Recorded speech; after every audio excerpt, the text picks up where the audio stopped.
कृष्णा, राधे राधे। तो आज आपको देवशयनी एकादशी डेट और शुभ मुहूर्त के बारे में बताएंगे और कथा भी सुनाएंगे, तो प्लीज़ पूरा ध्यान से सुनना। तो आषाढ़ माह के शुक्ल पक्ष की एकादशी जो है 5 जुलाई को शाम 6:58 पर शुरू होगी और इसका समापन जो है 6 जुलाई को शाम 9:14 पर होगा। और एकादशी व्रत का पारण जो है द्वादशी तिथि पर ही करना चाहिए। इस बार देवशयनी एकादशी व्रत का पारण 7 जुलाई को किया जाएगा। इस दिन सुबह 5:29 से लेकर 8:16 तक व्रत का पारण करने का शुभ मुहूर्त है।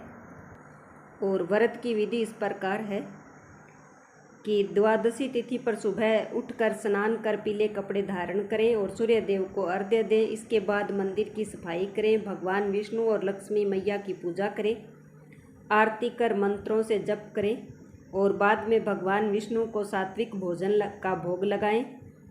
और एक बात का खास ध्यान रखें कि भोग में तुलसी के पत्ते जरूर शामिल करें।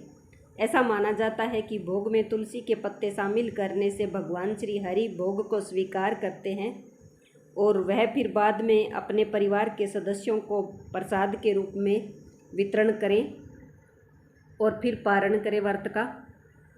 तो इसके बाद आपको एकादशी व्रत की कथा सुनाएंगे।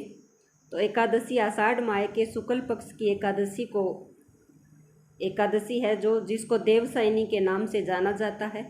देवशयनी एकादशी से ही विष्णु जी के 4 माह के लिए योग निद्रा में विष्णु भगवान चले जाते हैं। इस दौरान मुंडन, संस्कार, शादी, विवाह, सगाई, गृह प्रवेश सभी जो है मांगलिक कार्य रुक जाते हैं। इस साल 6 जुलाई को देवशयनी एकादशी मनाई जाएगी। यह विशेष दिन श्री हरि विष्णु और माँ लक्ष्मी की पूजा के लिए शुभ माना जाता है। एकादशी व्रत के दिन व्रती को एकादशी व्रत कथा का पाठ जरूर करना चाहिए। कहते हैं कि इस व्रत पर कथा का पाठ करने से भगवान विष्णु की असीम कृपा प्राप्त होती है और व्यक्ति की सभी मनोकामनाएं पूर्ण होती है तथा मृत्यु के पश्चात उसको मोक्ष की प्राप्ति होती है तथा सभी पापों से उसको मुक्ति मिलती है। तो एकादशी व्रत की कथा इस प्रकार है। देवशयनी एकादशी व्रत कथा का वर्णन खुद भगवान श्री कृष्ण ने किया है। शास्त्रों के अनुसार भगवान श्री कृष्ण ने इस वृतांत को धर्मराज युधिष्ठिर को सुनाया था। तो आज मैं आपको सुना रही हूँ, प्लीज़ पूरा ध्यान से सुनना। पुरानी कथाओं के अनुसार सतयुग में माधांता नामक एक चक्रवर्ती राजा राज्य करते थे और माधांता के राज्य में प्रजा बहुत ज़्यादा खुश थी। एक बार उनके राज्य में 3 साल तक वर्षा नहीं हुई, तो जिसकी वजह से भयंकर अकाल पड़ गया था। अकाल से चारों ओर त्रासदी का माहौल बन गया था। इस वजह से यज्ञ, हवन, पिंडदान, कथा आदि कम होने लगे थे। प्रजा ने अपने राजा के पास जाकर अपने दर्द के बारे में बताया तो राजा इस अकाल से बहुत ज़्यादा चिंतित थे। उनको लगता था कि उनसे आखिर ऐसा कौन सा पाप हो गया है जिसकी सज़ा इतने कठोर रूप से उसको मिल रही है। इस संकट से मुक्ति पाने के उद्देश्य से राजा सेना को लेकर जंगल की ओर चल पड़ा। जंगल में घूमते हुए एक दिन वे ब्रह्मा जी के पुत्र अंगिरा ऋषि के आश्रम में पहुंच गए। ऋषिवर ने राजा का कुशल क्षेम और जंगल में आने का कारण भी पूछा।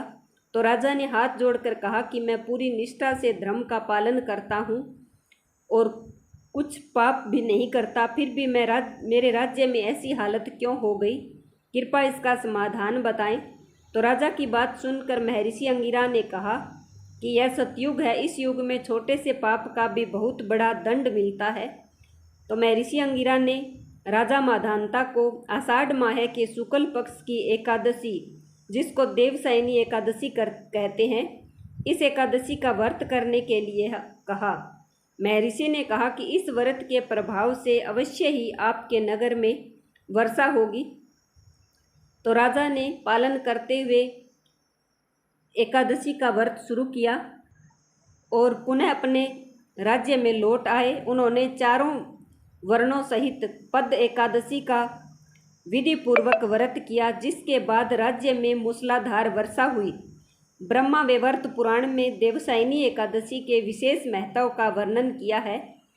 कहते हैं कि देवसायनी एकादशी के व्रत से भक्त की सभी मनोकामनाएं जो है पूर्ण होती है। तो ये थी छोटी सी कथा। बताना आपको कैसी लगी। सभी भाई बहनों को देवसायनी एकादशी की हार्दिक शुभकामनाएं। जय हरि विष्णु भगवान की जय हो।